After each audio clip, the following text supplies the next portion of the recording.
This is just a quick review of this 72 count Bianyo Art alcohol markers. They come with a chisel and a fine nib tip, and as you can see, it has the classic gray line showing which one is the fine nib and then which side is the chisel.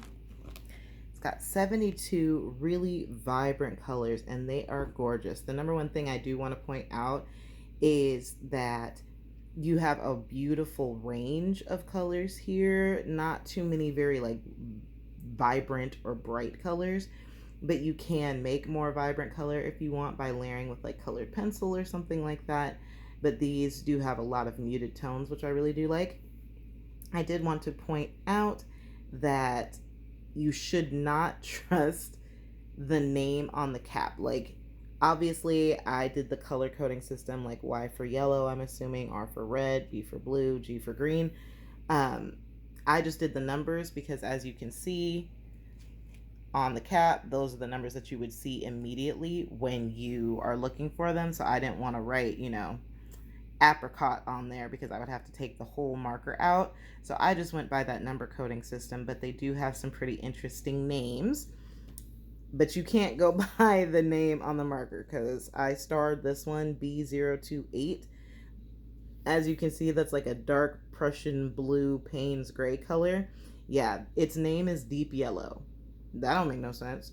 So you cannot trust the cap. The colors don't necessarily correlate to them, and I feel like that's kind of a common thing with alcohol markers where you shouldn't trust the cap. You should always definitely make sure that you are swatching everything. I just wanted to show you some of the textures that you can get. I did a knit texture, which you get by just making like a solid line or a solid block of color and then using the number 0 colorless blender, which is just a marker with a nib that has just pure alcohol in it.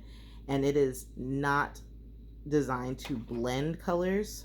It is actually designed to remove color. So if you are coloring in a coloring book or something and you color outside of the lines, you can use that colorless blender to remove some of that color.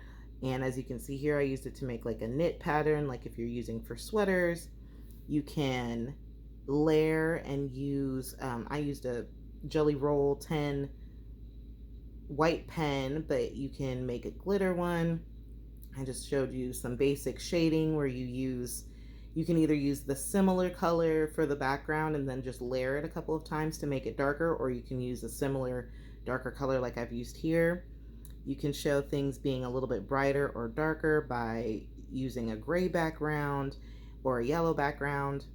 They use a lot of like glow light techniques that I've seen where coming from the light source, you've got that yellow glow and then the rest of it, that one's not too good, but I'm just learning and practicing. And then for blending, I have learned that it's actually better to just start with 2 markers and color over them rather than using the colorless blender, since it will pick up pigment, and blending the 2 markers together while the alcohol is still wet and hasn't evaporated yet makes that like seamless transition, so you can kind of upgrade your coloring. There's nothing wrong with just doing, flat lay color. I think that's gorgeous. But I just wanted to show some of the techniques that you can use with these markers. And then I've got one of my Coco Wayo coloring books here, and I just wanted to show you, like, you can get, this is a mixed media piece. It's got pen and ink and colored pencil, but you can get some gorgeous seamless coloring. I mean, look at that stove hood. I love that you can use these alcohol markers to make gorgeous seamless blocks of color. I mean, that's super gorgeous, and it's highly pigmented. I do want to point out this, come on page, this is the bleed through from the page. So alcohol markers, I mean, on this kind of paper, it is very thin, so it will bleed through. You do want to make sure that you have like a piece of watercolor paper like I've got here underneath your page so that it doesn't bleed through. But overall, I am so ecstatic about these markers. I'm excited to get this coloring book filled in. I highly suggest these. These are fantastic.